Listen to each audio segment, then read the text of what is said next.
doing an actual garage sale pickup video today. And video game pickups as well. Hit one garage sale today. And did get 3 Blu-ray movies for $1 a piece. It was exciting just to get something.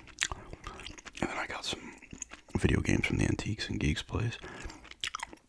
It was nice to actually hit a G sale. I mean, there was no video games or anything, but to actually grab something was nice, because if I'm seeing cheap Blu-rays at garage sales, I'm picking them up, especially for $1 each. But went there and got 3. First one is The Prince of Persia, The Sands of Time.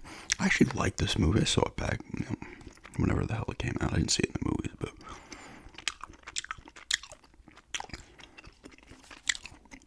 yeah, I thought it was cool. Obviously, if Jake Gyllenhaal's the Prince of Persia, Ben Kingsley there. What's that name? Her name? Gemma Atherton. And his brother is played by Richard something. His name should be on the back, right? It does not say his name on the back.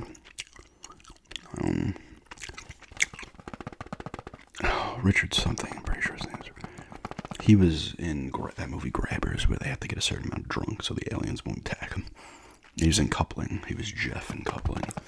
Then some other stuff as well. Oh, he was in. He was the headmaster or whatever they called him in the Chilling Adventures of Sabrina. But yeah.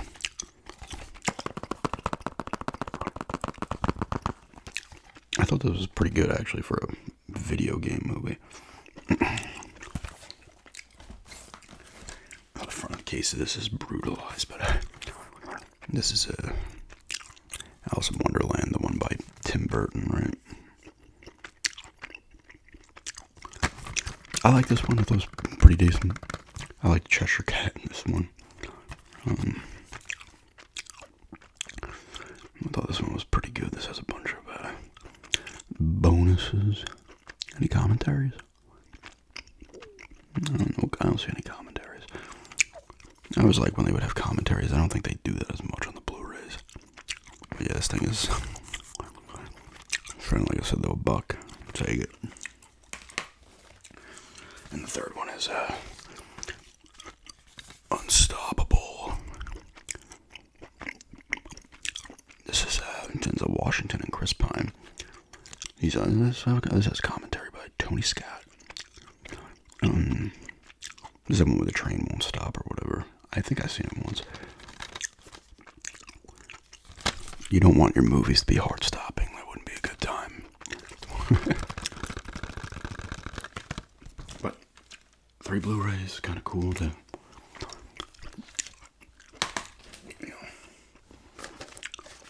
actually pick up some movies or pick up anything at a garage sale. There was some other randomness clothes there and stuff, and some action figures in the box, stuff like that. Nothing crazy. But then we were driving around. We went to that flea market. It actually was open today. There was maybe like not a ton of vendors, but walked around that for a little bit. There was games here and there, but nothing really crazy. I'd like to go back there again when there's more vendors out, because there's spots for a lot of vendors there. I'd like to go back when more people are set up. Then we drove around. We got some lunch. Then I'm like, because we're right in town. I'm like, I want to go into the Antiques and Geeks again. This is a cool place. Still didn't buy that Buffy the Vampire Slayer for the Xbox Complete, but surprising amount of games in this place. It's set up like a, kind of like a flea market to an extent. I guess people have their stuff there, and you bring it to the front, and then certain stalls or whatever, they'll know who made the sale or whatever.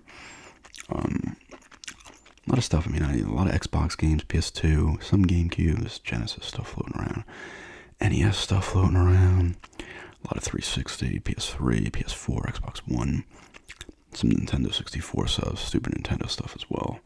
There's some other randoms, a couple Game Boy games, a bunch of toys, old types of stuff, like actual antique type stuff, sports cards, and then all types of other things as well. It's a really cool place, actually.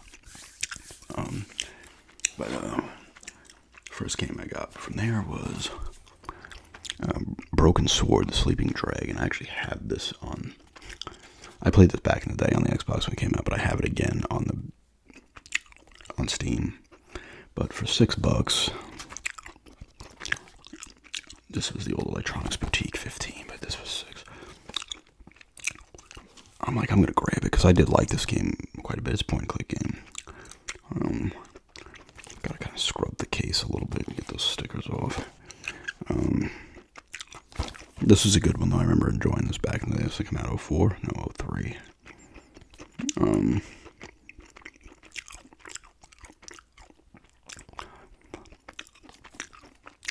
This was definitely a fun game. So I was happy to have it in my collection because I look at this one periodically on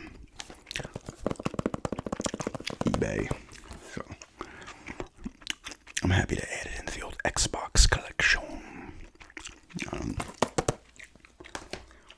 And this place prices are pretty good for the most part. It's funny, I saw Splinter Cell Double Agent for $2. Now, I didn't have the manual. I didn't obviously get it because I have it. I think I paid like $11 for the one I have. The case is a little roughed, but I was like, $2. I Lost Planet for $2. There's actually some pretty good prices, including this next game I got. It needs to be scrubbed up a little bit too. Ninja Gaiden 2, The Dark Sword of Chaos for the NES. The front part of the label here on the top is coming up. This was $8 for this game. It's pretty good, pretty decent deal, in my opinion. It's definitely lower than what it goes for on eBay. And I said I have to get this off the back somehow. It does work. I played some of it earlier because this place has a no refunds, no returns policy. So I don't know if I want to go nuts spending high-end money if, some of the games don't work. But this one does. Other than that, the front label's in actually good shape. There's some scrubbing out there to try to get this thing off. Some nail polish remover on there, try to scrub it down. I did pop it open too. The cartridge itself is in, the board itself, I should say, is in good shape. And the cool Ninja Gaiden games are cool. There was 3 of them that were on the NES, and then they made, on the original Xbox, it came back, and then they made a few more. I think it's been pretty dormant, though, for a bit, right?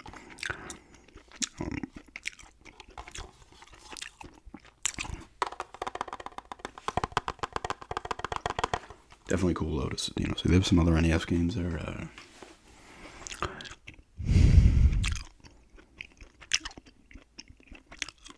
There was NES Play Action Football, Hoops, Major League Baseball. Jaws was there for $15. I was like, it's probably a little too much. There's a Jeopardy game I saw. There's some other NES games floating around too. I can't remember what it was. It was a different kind of stalls or whatever you want to call them. Had some random games. I might go back because I think they had Overlord for the 360. I mean, I will go back there at some point. It was like $2 or $3. Like, that's a good deal. I said there was some really good prices. They had a bunch of systems there too. They were selling a Nintendo 64 for $80, a Wii U for $140, I think a Super Nintendo for $120. But I was looking at this the last time I was in there too, and it was still there. So the thing with places like this and flea markets in general is that eventually you start lowering the prices of certain games. Like other games you're not going to touch. Like they have Mario World there, a couple Donkey Kong Countries. Like they're not going to lower the prices of those games because eventually they will sell. Some stuff like a Broken Sword's not going to sell. You put a good price on $6. If I want to get that on eBay, it's going to be probably $9 or $10. And they had some other Xbox games I was looking at there. They had, the thing is, the cheap ones were the 360, and I've actually been looking at getting a 360 because it's not all the games are backwards compatible on the Xbox One. So I was looking at getting a 360 because I already have I have the power cable and I have the other cable. I have an HDMI. If I can get the one with the HDMI, so the first models did not have the HDMI. It was just a regular AV. Then they made another one that had the AV and the HDMI underneath. So I'm looking at even untested ones because they come in their own. You get them for like $30-$40. I could take a risk on it. I might take a risk on one. See if I can get it to work. If it doesn't, I might pop it open. As long as it says it doesn't have a red ring, fine.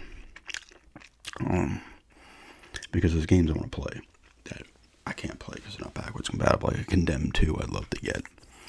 Those Bond games like Bloodstone and the Quantum of Solace that came out. There's also a PS2 version, which is third person. The GoldenEye Reloaded and stuff like that. There's stuff I wouldn't mind getting, so I might take a shot on one of those and see if I can get it for like $30, $35. Take a risk. If I have to, I can break it open. I remember to break open one back in the day and like just tighten a screw on the disk drive and all of a sudden it red discs again. So sometimes it's an easy fix if there's something wrong with it. But I already have the power brick. Thing was huge. I have the cables. I mean, I have an HDMI cable anyway, and I have the AV cables. If I happen to see a cheaper one that does not have the HDMI port, and I have a controller somewhere. It's a wired one. But hey, some actual garage sale pickups. Nothing crazy. A couple of movies, 3 movies, right? That's cool. A couple of game pickups as well. Not my first. My first game pickup physical in the store was the Knights of the Old Republic 2 at the GameStop. And these ones were in there. There's nothing in this place that's like I didn't see any like $150 games. I think the most expensive game I saw a couple of $40 games floating around. There was no like $500 game, which whatever, you don't see that in a lot of places regardless.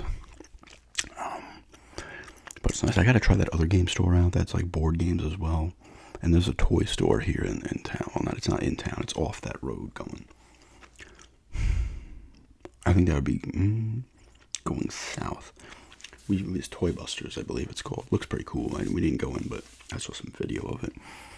I'm gonna check that one day too. But yeah, a couple of garage sales pickups. Nothing crazy, but hey, maybe this is Friday. We go out again tomorrow. Maybe find something. Just keep trying, Like I said, if I see cheap Blu-rays like that, I'm gonna pick them up for movies I'm interested in. It's no harm, no foul for $1 movie. Yeah. Thanks for checking this out, and have a good day.